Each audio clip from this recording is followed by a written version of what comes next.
I'm Scott. I'm Bill. And we're the Trade Guys. You're listening to The Trade Guys, a podcast produced by CSIS, where we talk about trade in terms that everyone can understand. I'm Alex Kissling, and I'm here with Scott Miller and Bill Reich, the CSIS Trade Guys. Thanks for listening to The Trade Guys. On today's episode, we unpack the latest developments surrounding U.S. steel and aluminum tariffs. Then we explore the first sale principle and break down the contours of the US-Taiwan trade agreement. All that and more on today's episode of The Trade Guys.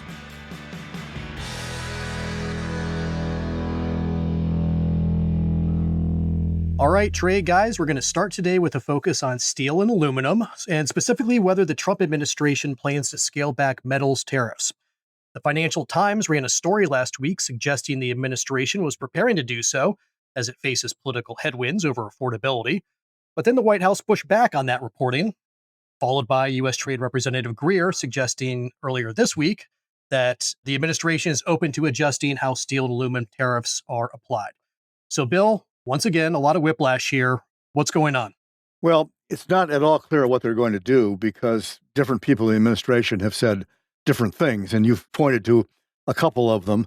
There's really, I think, two issues that are involved here. The obvious one is tariffs raise prices. This is not a surprise to anybody. You can have a debate about, how much the prices are going up. But, if you think about it, I was just talking to a colleague here about this. If you think about it, the point of tariffs is to raise prices. I mean, that's the objective. You want to make the foreign product more expensive because you're trying to protect the domestic. So it's kind of silly to argue, as Kevin Hassett seems to be doing, the study by the New York Fed that found, along with a bazillion other studies, that in fact tariffs increase prices, that there's something flawed with the economic reasoning. There's no flaw in the economic reasoning. They raise prices. You could argue about how much. What's happening with steel has been that this has turned out has morphed from a medium-sized thing to a big thing because the administration decided last year that they would include downstream products, which they call derivatives. So it's not just raw steel and aluminum. It's parts and components that contain steel and aluminum. We made a joke about this when this first happened with their definition of the immediate products, and not the downstream products, because the steel products include knitting needles and crochet hooks, and things that where the national security threat would be a stretch, unless you're contemplating an old lady trying to stab Trump with her knitting needle. But the downstream issue has made it much bigger because now they're talking about things like the famous Secretary Lutnick soup can, and they're also talking about deodorant spray cans, beer cans. All of these things are made of metal. They're not, the primary product is deodorant or beer or, whatever's in the can. But the rule has been that the steel tariff has to be paid on the proportion of the product that is composed of steel or aluminum. And that has had two consequences, and here's where the administration sort of divides. One consequence has been that it's raised prices on a lot of parts and components that American manufacturers need to make their end products. So if you're making a car or anything that contains metal, you're not just buying raw metal. You are buying some raw metal, but you're also buying semi-finished parts and components that will be then further finished in one of your plants for incorporation into the end product. All those prices have gone up because they're all steel products. And so the very thing that Trump wanted to do, which was to promote the reshoring of manufacturing, is not happening to the extent he wants because people that he's trying to help have to pay more for their parts and components. The other piece, which is what Ambassador Greer was speaking to, is that compliance has turned out to be a problem. Nobody had to worry about what the steel content of their deodorant spray was in the past because, the tax was on the whole product, which is whatever HTS category it's in. Now that you've got to go through and parse it, you have to figure out first what the percentage of steel in your product is, what percent of aluminum it is, because only by that way can you figure out what the tariff is. Well, who's responsible for that? Well, the importer who has to calculate all this stuff. And in addition, you want to figure out, if you can, where the steel came from in case this tariff might not be 50%, which it is for most parties. But if somebody gets a break, then you really need to know the origin of the product because it might not be 50% from where you're getting the steel. And this is what Ambassador Greer was complaining about. He said he's heard from companies that have had to hire extra people just to do the paperwork and that's a bad thing. Well, he's right, it's a bad thing. But what's interesting is what he was talking about is let's tweak the paperwork to make it simpler.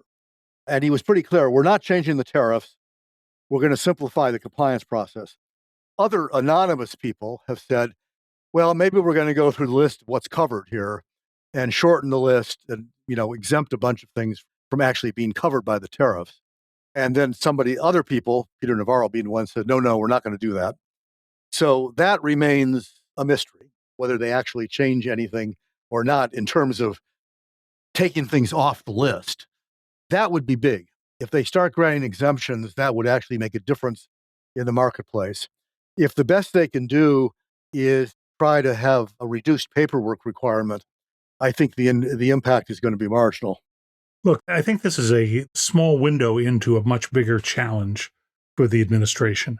And I would never criticize President Trump for salesmanship skills. He's the consummate salesman in many ways.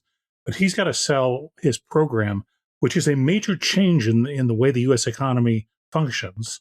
And he also needs some measures that are consistent or congruent with the change that he's trying to accomplish. We talked about this a few weeks ago. What the president seems to care about most is the productive capacity of the U.S. economy.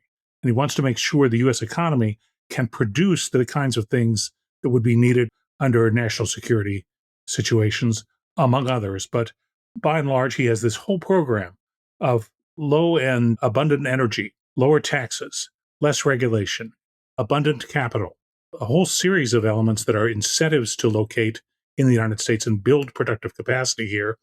On top of it, he adds tariffs, which do create a preference for U.S.-made goods. They help export competitiveness as well. He's got other incentives as well. The critical minerals vault we talked about 2 weeks ago.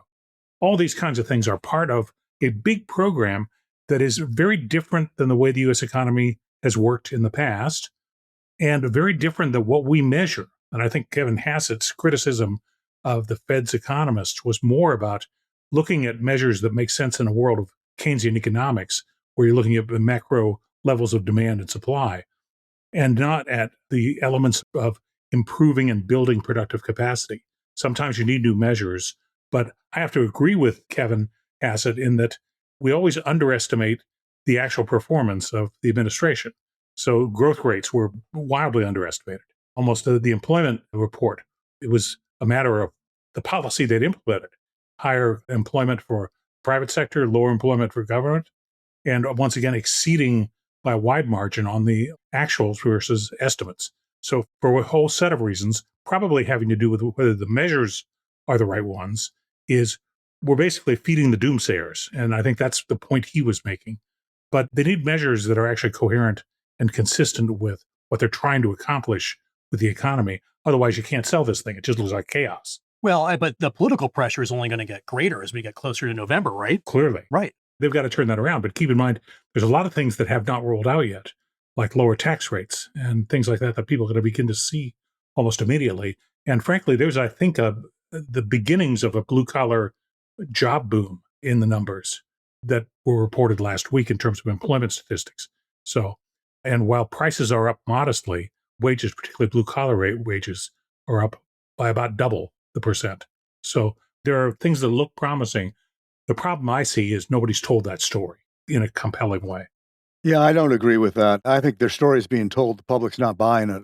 I mean, it's ironic because it's exactly the same problem that Biden had. Exactly. Biden tried to sell the American people that the economy was getting better.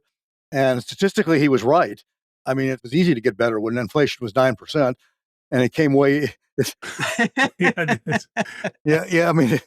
That was only transitory. And, he kept making the pitch that, prosperity is around the corner. And look what happened in the election. Nobody bought that. Trump is actually doing exactly the same thing. And he's got numbers. I mean, he's not entirely wrong, but nobody's buying it. Yes. Well, there's a Pew poll that said, I was looking at this earlier, that 70+% of U.S. adults rate economic conditions as fair or poor. That's not good. No, definitely not. Not with the Dow at 50,000. No, exactly. It's one of those things. It's like we don't have the coherence that ideally a good sales pitch would like some coherence in the numerical support for the presentation. It's not there. Well, and what we're seeing, I think, is a reinforcement of what other people have called the K-shaped economy, where the rich are spending more and the rich are doing better and better and the poor are doing worse and worse. And the most interesting reflection of that was, I think it's today or yesterday, when Ambassador Greer was asked on some program, aren't tariffs regressive? Because, everybody pays the same amount of tariffs on food, for example, or on basic commodities are regressive. And his comment was, no, they're not regressive because most of the consumption in the country is being done by the rich. And so they're paying most of the tariffs. That's pretty cold comfort to the poor who are paying the tariffs. Yeah. And I would say, I don't think I would have said that, but that's all right. the point about a regressive tax is that the tax technically is the same for everybody, but it's a much smaller proportion of rich people's income, and it's a much larger proportion of poor people's income. So, of course, it's a regressive tax. The frustrating thing to me about some of these arguments, particularly, Hassett's argument about attacking the New York Fed, which is a classic case of shooting the messenger. I mean, they reported the obvious, that tariffs raise prices, and the prices are being paid by the Americans, which virtually every other study that's been done has come to the same conclusion, with only a small variation in percentages. And to say that's wrong simply defies all logic. There's a better argument. Yes. The argument ought to be that, there's a method behind all this. Mm-hmm. And Scott articulated this, there's a reason why high prices in the end will benefit the economy. Now, I don't believe that, but at least that's a credible argument. And one of the reasons I think Trump is running into the same problem that Biden is running into, he's not making the arguments that are going to resonate. I mean, another example, just to rant on for a minute, is in the middle of last night, he posted this, U.S. trade deficit is down 78%. Well, everybody spent the day trying to figure out what that means, because the data for 2025 came out today, and the trade deficit, goods and services together, actually did go down about $2 billion out of $900+ trillion total all. Not 78%. No, by my calculation, it went down 0.23%, which is very different from 78. Somebody actually tried to figure out what the president was talking about. And it appears what he was doing, in a classic case of cherry picking, he compared last January of 25's trade deficit, which was a high one because everybody was stockpiling, Right. with October's trade deficit, which was a low one, whereas the record low one, actually. Not even a month here ago. It was just two separate months, a high one and a low one. Yeah, he picked the high one, he picked the low one, and said, it's down by 78%. In fact, it's down by less than 0.5%.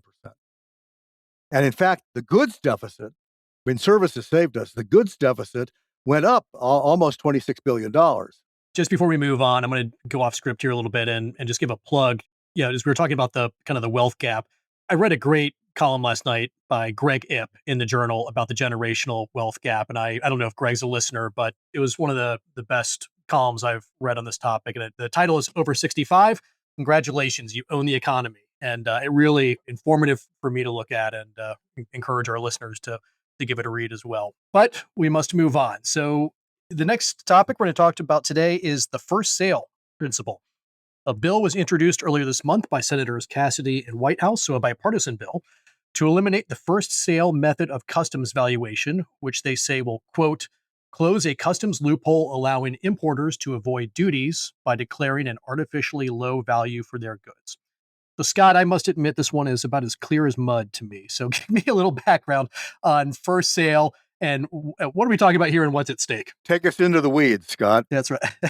Yes, and we'll try to do this in a constructive way. But probably the best comparison is if you own a home, you'll get a real estate tax bill. One of the things, and in this case, duties are, of course, taxes. The duty that is charged on an import is payable by the importer. And the importer has two numbers to deal with to determine the amount of the duties on that importation. The first is the tariff rate, or the duty rate, which is expressed as a percent of the value of the goods.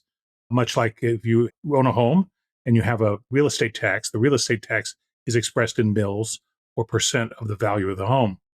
Then the question is, what's the agreed value? And that's a very complicated process in real estate. There's a whole theory of assessed value that whatever county you live in probably has many pages of paper that are attached to your bill to explain why they did it right. But in any case, you need to know what the value Those are also clear as mud. Yes. Thus, you can see the difficulty the importer faces. So the importer has to decide what is the value of this import, and then at what rate is the duty applied. And that's what the importer owes customs to import the duty. Now, the duty is payable by the importer at the time of importation. So having the first sale as a practice that is accepted by CBP and which is used for many situations of imported goods is at least something that you can rely on, something that is relatively easy to know at the time of importation.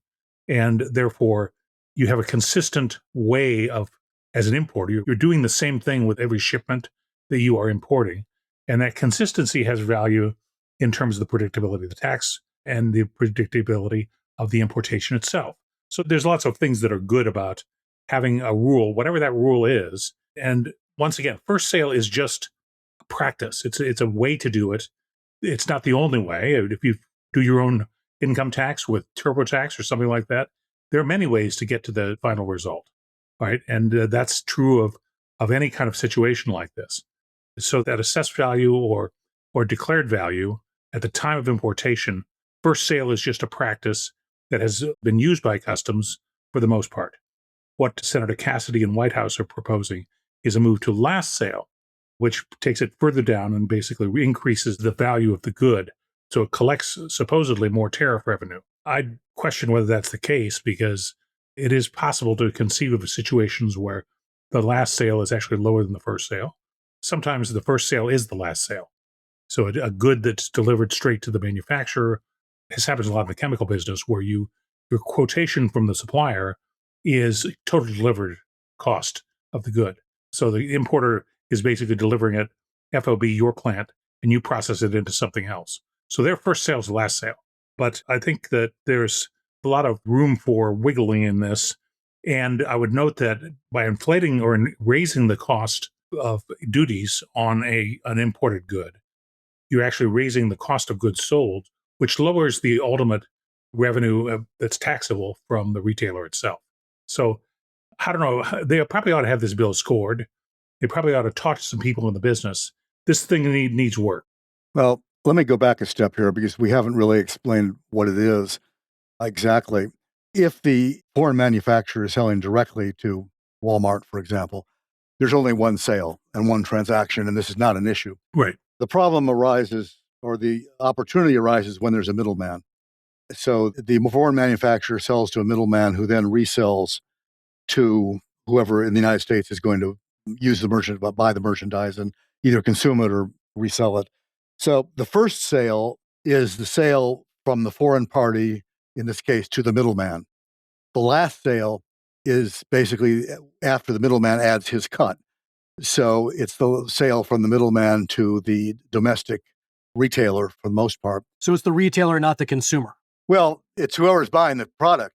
In this case, the retailer would be the store that's going to sell it, or it would be the company that's going to make it into something else. Yeah. So an example, which is shamelessly stolen from Ted Murphy at Sidley Austin, who is a guru on all this stuff and has a little newsletter if people want to get into the weeds on this stuff. Ted's example is you have a $100 widget and you're a foreign manufacturer. You sell your widget to your middleman for $100. The tariff on that, if that's the first sale, let's say there's a 20% tariff, because Scott's right, it all depends on the percentage. 20% tariff, so it would be $20. Okay. So the middleman, however, takes his cut. He resells the item to the end user in the United States for $130. So that is the last sale. If you base the tariff on the last sale, the tariff, the 20% is $26, not $20. So from the retailer's perspective, he'll probably have this, because it's going to get passed on to him. Mm-hmm. He's now paying $6 more than he's paying if you calculate on the basis of first sale.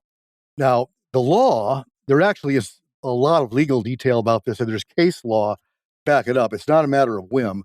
The law provides for last sale, but it allows for certain defined circumstances in which first sale an item might be eligible for first sale. And if you meet those criteria, then you can read this in Ted's note, or you can actually read it in the law because it's spelled out in the statute. If you meet the criteria, then you can apply first sale in your calculations and save money. The bill is designed to eliminate what Senator Cassidy referred to as a loophole. They view first sale, because it would produce a lower tariff, as a loophole, and it would basically force everybody to do last sale. The Customs Service has supported doing that anyway. In the past, they tried to get Congress to approve that in 2008, and Congress wouldn't go along with it because there was a lot of lobbying from the retailers not to do that because it would cost them more. So the loophole remains. I don't have a fixed view on which is better. I mean, I know which is going to save people money, at least at the front end, which is first sale is cheaper. What the right answer is, I don't know. And I think from customs point of view, what is best for them is to have one standard, because that makes administration much simpler, and you don't have to go through the complicated process of figuring out, is this eligible for first sale or not? And, go through all that extra paperwork. Let's just have one system for everybody. Has the administration weighed in on this at all? I haven't seen anything. I don't know if they have a position on the legislation or not. Not yet. I was only introduced this week, I think, so I don't think there's been time. I mean, if CBP has anything to say about it, they'll support it. They've supported it in the past, that's for sure. Yeah. Okay. All right, we're going to keep an eye on it. And then finally today, let's take a look at the US-Taiwan trade agreement signed earlier this month. The deal, which was announced in January, will result in tariffs on Taiwanese goods being lowered from 20% to 15% in exchange for a $250 billion investment in the U.S. chip industry, while Taiwan will remove or reduce 99% of its tariff barriers. So, Scott, what are your takeaways here, and who are the industries that we can consider winners and losers? Well, the first thing I would note is this is progress after a long time of sitting around talking. There was a thing called the US-Taiwan Trade and Investment Framework Agreement that was basically a place to air differences and to get to the place where they could agree on a market opening agreement, which this one is. That TIFA, or Trade and Investment Framework Agreement, began its first meeting in 1994, and they've been talking ever since. So that's a lot of talking, even for old guys like Bill and I. This is Bill Clinton's first term was when this was launched. So many great hopes, and not much happened over that 30-year period. But now there's an agreement, so that's good.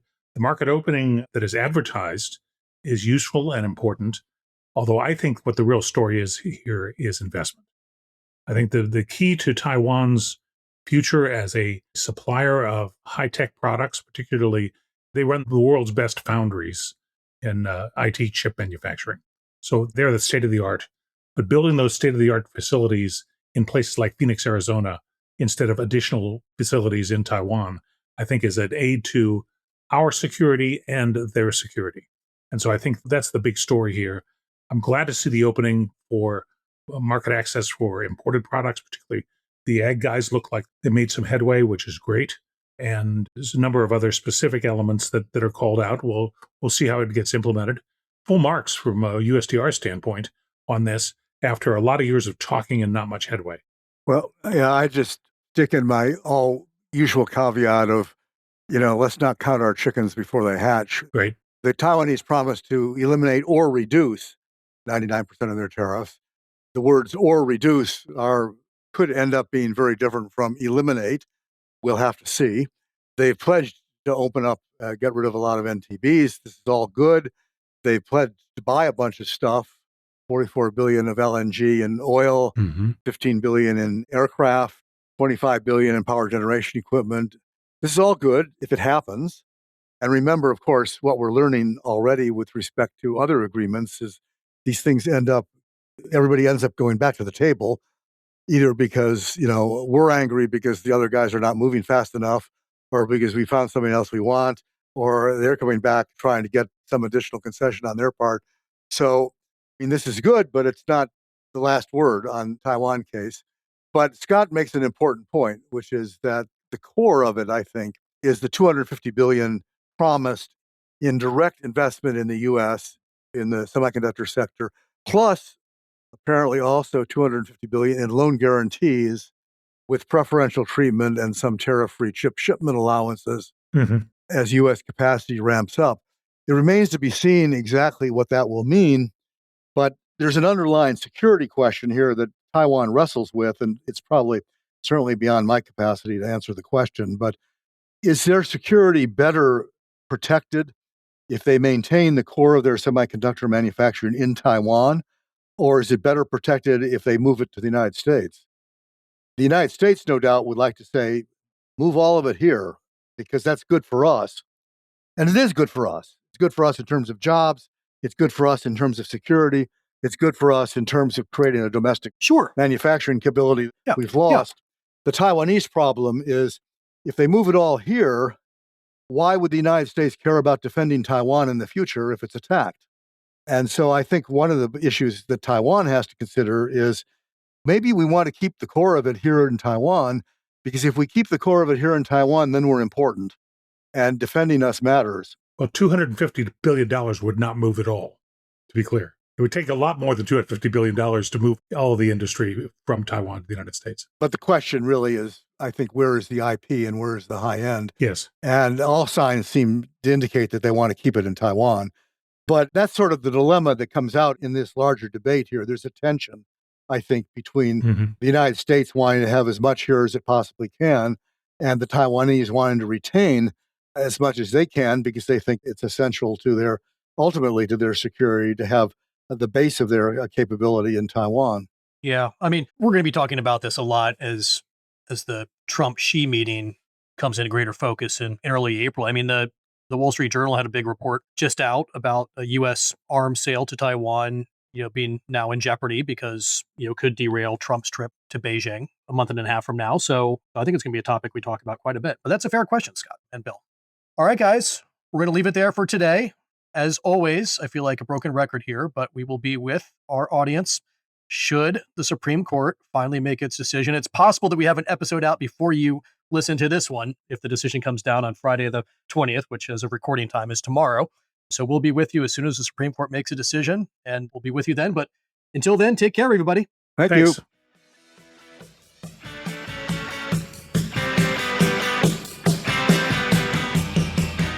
You've been listening to The Trade Guys, a CSIS podcast. For more audio content, visit csis.org/podcasts. Thanks for tuning in.